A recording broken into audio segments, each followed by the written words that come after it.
वो था अंजील की खुशखबरी। और इस खुशखबरी को फैलाने के लिए पापा आजम को खुदा ने 12 साल का ये दुरानिया बख्शा और हर कदम पर पापा आजम ने अंजील की खुशखबरी को फैलाने, ना उम्मीदों में उम्मीद को बांटने, अंधेरों में रोशनी को लाने और दुखी इंसानियत में गम को खत्म करने में अपना भरपूर किरदार अदा किया है। आज हम इस हस्ती को इसलिए भी याद करते हैं क्योंकि यह हस्ती दुनिया को एक नई सिमत की तरफ लेकर चलती है। इसने ना सिर्फ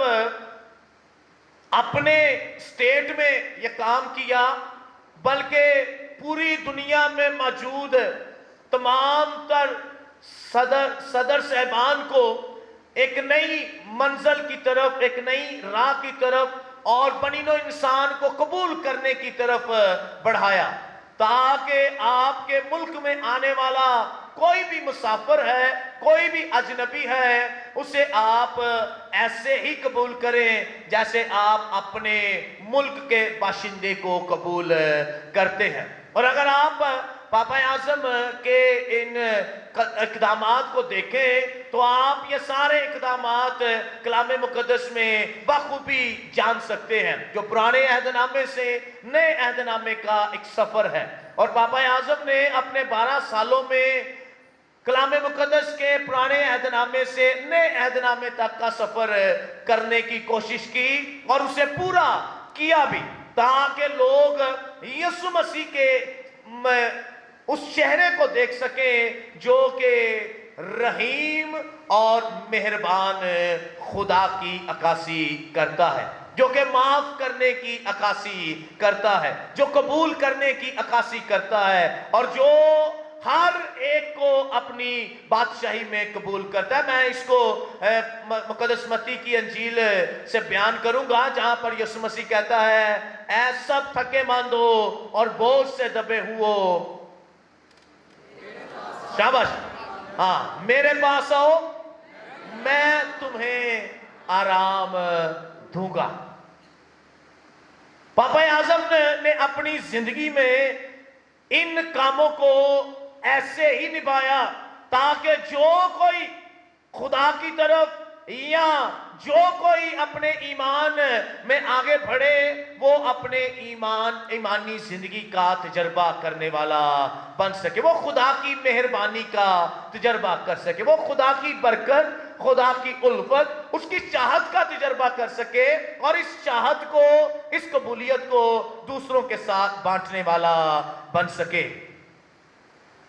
पापा आजम का जो खसूसी काम होता है वो है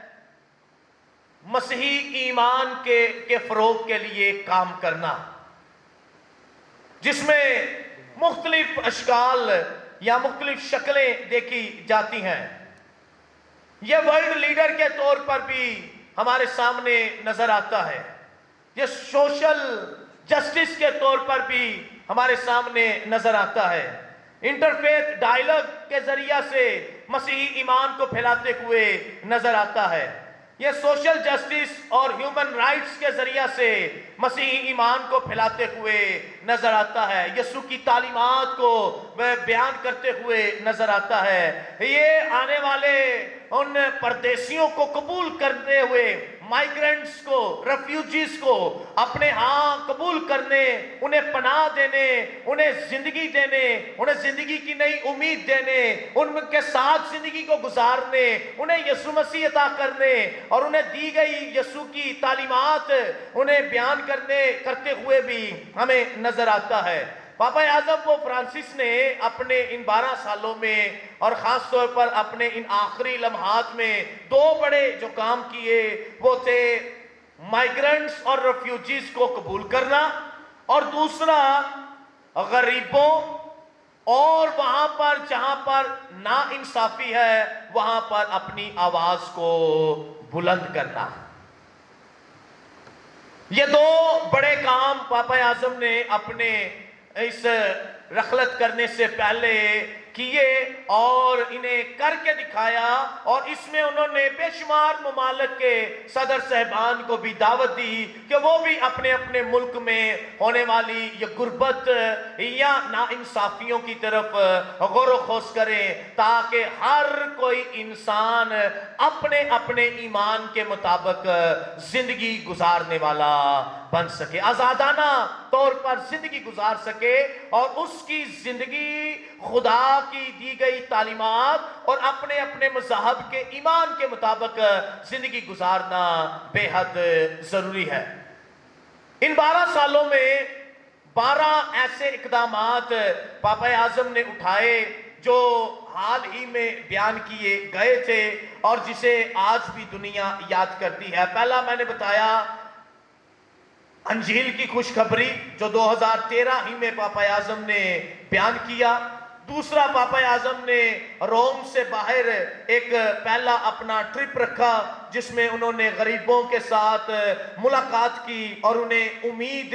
की जिंदगी की एक नई उम्मीद अता की। तीसरा काम पापा आजम ने जो किया वो था दुनिया के मुमालिक, बड़े बड़े मुमालिक या दुनिया के सदर साहबान के साथ मिलना और उन्हें एक नई सिम्मत अता करना, उन्हें यीशु मसीह की हकीकी सूरत या उस शक्ल से बयान करना जो यीशु मसीह इस जमीन पर खुदा की बादशाही लेकर आया था, ताकि हम सब उसकी बादशाही के बेटे और बेटियां बनने वाले बन सके। चौथा काम जो पापा आजम ने इस दुनिया में हमारे बतौर लीडर होते हुए किया वो था उन्होंने दुनिया को एक नई सिम्मत अता की कि हम किस तरह से अपने मोमिनीन का, अपने लोगों को उनको जो है उनकी रहनुमाई कर सकते हैं। पांचवा काम पापा आजम ने अपनी एक दस्तावेज लिखकर किया जिसमें उन्होंने दुनिया को बचाने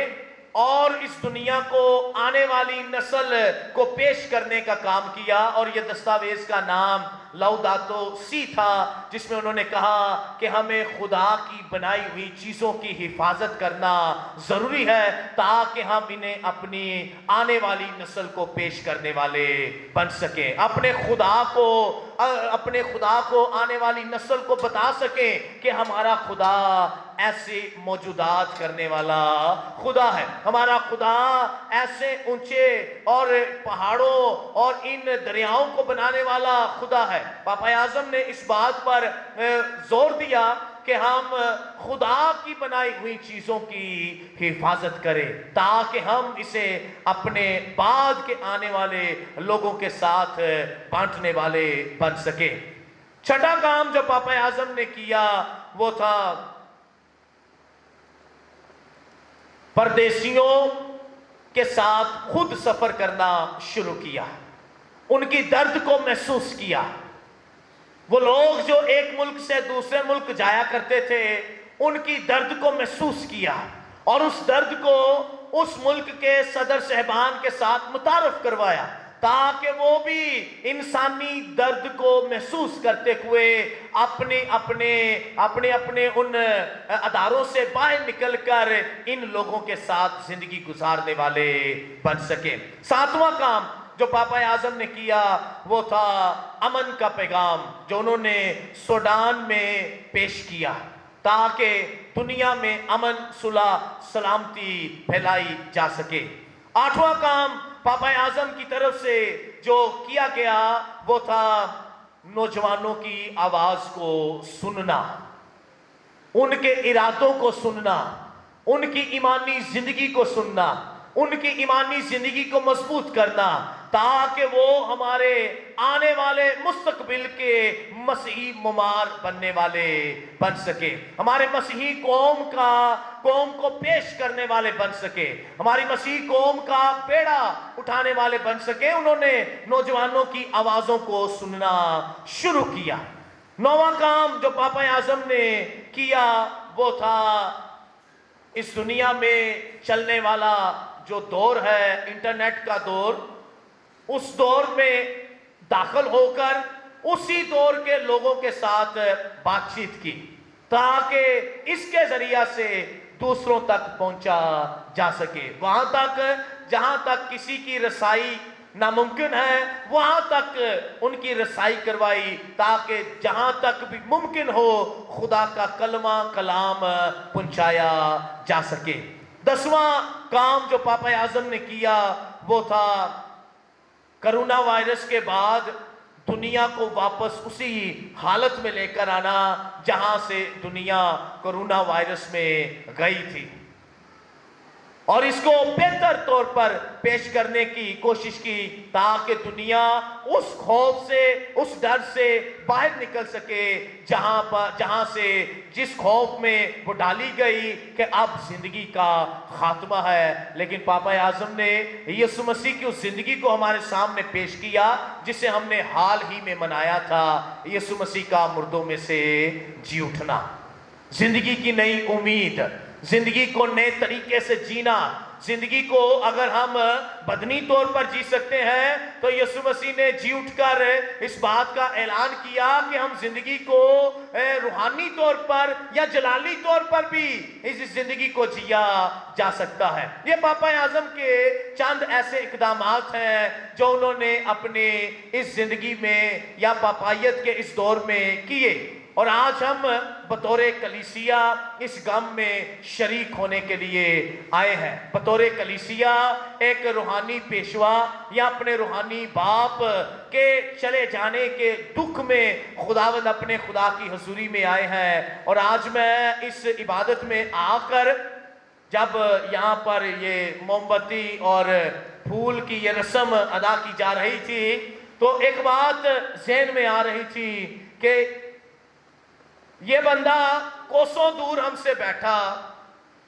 कोसों दूर हमसे बैठा और कोसों दूर बैठा वहीं से ही आसमान पर चला गया, लेकिन आज फिर भी हम यहां पर बैठे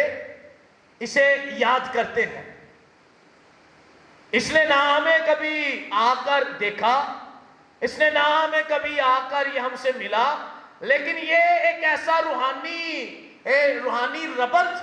ये ऐसा रूहानी राब्ता जो जमीन और आसमान का राब्ता है, आज इसी राब्ते की बिना पर हम यहां पर आकर बैठे हैं। ये वही रूहानी राब्ता है जो हमारे अजीज हमसे चले जाते हैं तो हम उनसे बातचीत करने के लिए करते हैं। ये वही रूहानी राब्ता है जो हमारे अजीज जब हमसे रुखसत हो जाते हैं, जिन्हें हम खुदा के कहे के मुताबिक याद रख के तू खाक है, खाक ही में लौट जाएगा, सुपुर्दे खाक करके आ जाते हैं, लेकिन रूह फिर भी उन्हें देखने की मुश्ताक है, रूह फिर भी उन्हें मिलने की मुश्ताक है, रूह फिर भी उन्हें सुनने की मुश्ताक है, और हम उन्हें सुनने के लिए खुदा के घर में आकर बैठ जाते हैं। हम उनसे राब्ता करने के लिए, उनसे मिलने के लिए, रूहानी तौर पर उनके साथ अपना राब्ता कायम करने के लिए या रूहानी तौर पर उस राब्ते को मजबूत करने के लिए हम यहाँ पर आकर खुदा के घर में आकर बैठ जाते हैं, इस ईमान के साथ कि वो हमेशा की जिंदगी पाते हैं। और आज हम हमेशा की जिंदगी के इस मेज के सामने आकर खुदावंद अपने खुदा की हजूरी में आकर बैठते हैं ताकि खुदावंद अपने खुदा को याद कर सकें, उसकी दी गई बरकत को याद कर सकें। सो आज हम खुदावंद खुदा का शुक्र अदा करते हैं पापा आजम पोप फ्रांसिस जैसी हस्ती के लिए, जिन्हें खुदावंद खुदा ने अपने आलमगीर कलीसिया की रहनुमाई के लिए चुना। और आज की इंजील मुकद्दस में यीशु मसीह शमौन पतरस का चुनाव करता है, उसे अपनी उम्मत फराहम करता है, उसे अपनी उम्मत देता है, उसे अपने लोग देता है और उनसे कहता है कि तू मेरी भेड़ें चरा, तू मेरे छोटे गल्ले की निगहबानी कर, तू मेरे छोटे बर्रे चरा, और वो अपनी उम्मत उन्हें फराहम करता है। और मैं पापा आजम के इन 12 सालों को देखते हुए इस बात की तदील या इस बात की गारंटी देता हूँ कि पापा आजम ने भेड़ों से लेकर छोटे बर्रों तक की रहनुमाई करने में अपनी जिंदगी को पेश किया है। पापा आजम ने अपनी जिंदगी को इस तरह से शुरू किया कि वो पापायत के इस दौर में उस छोटे बर्रे तक भी पहुंचे जिसको यीशु से मिलाना जरूरी था, जिसे यीशु देना जरूरी था, जिसे जिंदगी से मिलाना जरूरी था, जिसे जिंदगी में लाना जरूरी था और उस जिंदगी में उसे शामिल और शरीक किया गया है। आज हम अपने इस रूहानी बाप, रूहानी चौपान, अपने पापा आजम पोप फ्रांसिस के लिए जोरदार तालियों में इनका शुक्रिया अदा करते हैं, जिन्होंने अपनी जिंदगी के 12 साल, पापायत के ये 12 साल कलीसिया की रहनुमाई के लिए दिए, ताकि कलीसिया के जो है वो एक नई सिमत की तरफ आ सके। जरा ताली बजानी है, हाँ, सुंगानी नहीं बजानी है। हाँ, जरा एक हुंदा सुंगना, एक हुंदा बजाना, जरा ताली बजनी चाहिए। मैं कह रहा वो कोसों दूर है। हाँ, जरा उतों तक आवाज जाए, तुम ऐसी करके बस खत्म कर दिता है। जिन्नियां मोमबत्तियां बालियां ने, जिन्नी रोशनी बली है, इन्नी को तो ताली की आवाज आनी चाहिए है। हाँ? बेशक पखे बंद कर दे, लेकिन तुम्हारी ताली से ना पखे बंद करेगी। जरा जोरदार ताली बजनी चाहिए। हाँ, तो मेरे शीशो, ये इकदामात करने का मकसद, आपको इस गिरजा घर में बुलाने का मकसद, इस हस्ती से मिलाने का मकसद, इस हस्ती को आपके सामने पेश करने का मकसद और इस हस्ती के साथ आपको मिलाने का मकसद यही है कि इंसान खाक है और खाक ही में लौट जाता है, लेकिन खुदा अपनी बादशाही के काम अपने ही लोगों से लेता है। यशूዕ बिन सिरा की किताब में से आज की पहली तलावत ली गई, जिसमें यशूዕ बिन सिरा बड़ी खूबसूरती के साथ बयान करता है कि खुदावंद ने इंसान को मट्टी से बनाया और उसे उसी की तरफ वापस करता है। बस ये इंसान है। खुदावंद ने इंसान को, शाबाश, मट्टी से बनाया। किससे बनाया? मट्टी से। मैं तकवीन दी किताब की अंजील आयत पढ़न लगा, जिसे खुदा ने आदम को क्या याद रख के तू खाक है और खाकी में। उसी मुनासबत से यशूዕ बिन सिरा की किताब का मुसन्नफ इस आयत को लिखता है, खुदावंद ने इंसान को मट्टी से बनाया और उसे उसी की तरफ वापस लौटता है, वापस दे देता है। लेकिन इस मट्टी से बनाए जाने और इस मट्टी में वापस जाने तक का ये जो सफर है, ये जो सफर है, ये जो दुरानिया है, इस मट्टी से बनाए जाने और इस मट्टी में वापस जाने, दोनों में जाना ही है, आना किधरे भी नहीं है, दोनों में जाना ही जाना है। एक तो मट्टी से बनाया जाना और एक मट्टी में वापस जाना, वापस चले जाना, दोनों में क्या है? जाना है। खुदावंद ने इंसान को मट्टी से बनाया, मैंने कहा इस मट्टी के बनाए जाने और इस मट्टी में वापस जाने तक के सफर के दौरान खुदा की मर्जी की पहचान करना हर मसीही ईमानदार की जिंदगी में पहला और अवलीन फर्ज है। इस मट्टी से बनाए जाने और इस मट्टी में वापस लौट जाने के सफर तक खुदा की मर्जी को अपनी जिंदगी में बजा लाना और उसकी मर्जी की पहचान कर लेना, ये इंसान की जिंदगी का सफर है। बाकी जो कुछ इंसान इस जमीन पर करता है वो अपने आप के लिए करता है, अपनी जात के लिए करता है, अपनी औलाद के लिए करता है, अपने घर घराने के लिए करता है। इस जमीन पर रहते हुए खुदा ऐसे हस्तियों को जब ऐसी आलमगीर कलीसिया देता है तो ये हस्तियां अपने मोमिनीन के लिए करती हैं। ये सारे इकदामात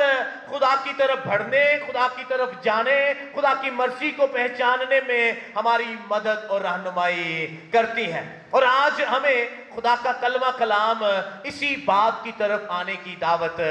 देता है। जिस तरह से हमारे इस रूहानी चौपान ने, इस हस्ती ने, इस पापा आजम ने, पोप फ्रांसिस ने अपनी जिंदगी में आने वाली तमाम तर कामों को खुदा की मर्जी के मुताबिक पूरा किया है। आज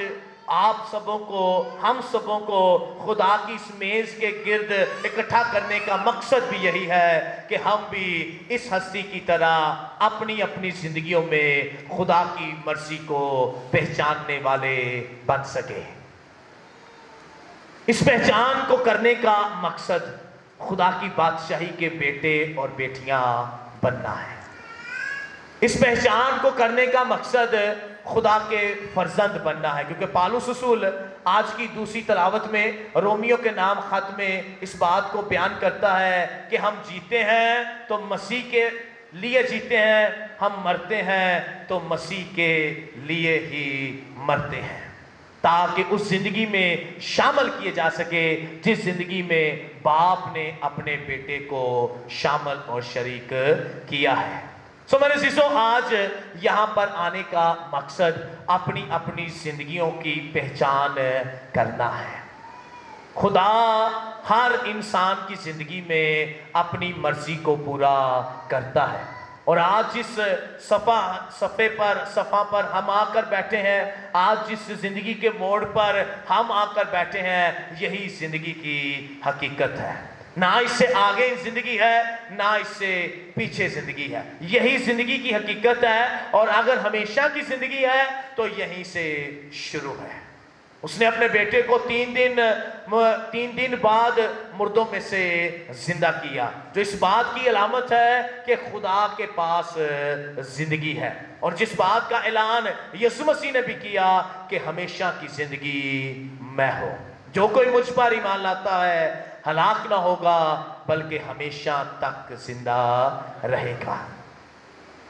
और आज हमें बतौर कलीसिया दावत दी जाती है कि हम भी अपनी जिंदगी में खुदा के कलमा कलाम, खुदा की मर्जी, खुदा के कलाम के मुताबिक अपनी जिंदगी को गुजारने वाले बने, ताकि हम अपनी जिंदगियों में आने वाली उन मुश्किलात का सामना कर सकें। हाँ, सदर साहबान के साथ बातचीत करना या उन्हें उनके दिए गए, उनका तैयार करदा उस दायरा कार से उन्हें हटाकर एक नए दायरा कार में लेकर आना, यह कोई छोटी मोटी बात नहीं है। किसी मुल्क के सदर को चैलेंज कर देना यह कोई छोटी बात नहीं है। इंसानियत के लिए उस सदर को बयान करना कि ये इस बनीनो इंसान के साथ या इंसानियत के साथ गलत कर रहा है, यह कोई आम या छोटी बात नहीं है। इसके लिए एक ऐसी दलेरी चाहिए जिसमें इंसान जिस्मानी तौर पर भी दलेर हो और इंसान रूहानी तौर पर भी दलेर हो। इसके लिए एक ऐसी दलेरी चाहिए जिसमें वो बयान कर सके कि खुदा ही है जो इन लोगों का सहारा बन सकता है। लेकिन अगर खुदा ने तुम्हें इन पर नायब या सदर बनाया है, खुदा ने अगर तुम्हें इन पर